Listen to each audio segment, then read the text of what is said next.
Hello, I'm Sister Rose Pacatte, and as you may have noticed, I'm not in my office this week, and I won't be next week either. But I have had some time to go to the movies while I'm here on vacation with my family in Northern California. Now, my first film is Hugo. I believe it is Martin Scorsese's homage, his lifetime homage to the storytelling medium of cinema.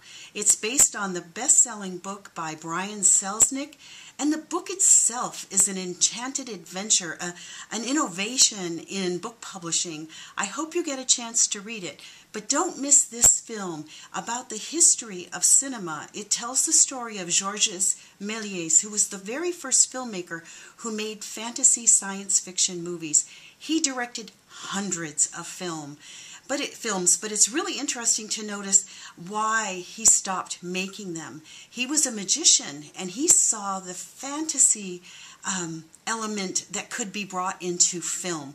But it takes place in a train station in Paris around 1930.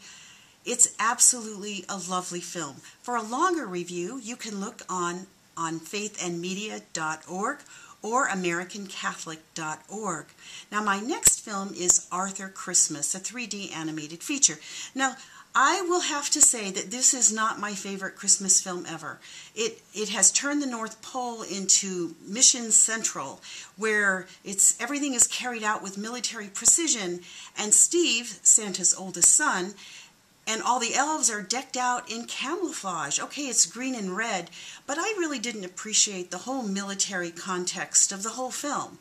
Now, there is, of course, the heart of Christmas is present there, but the militarization of Christmas, of Santa Claus, and they do not give a nod to St. Nicholas as well, the history of the development of St. Nicholas and Santa Claus.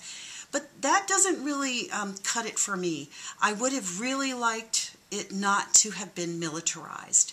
Anyway, if you see it, look for the seeds of the gospel. They are there, but there are things to talk about even with your children about this film.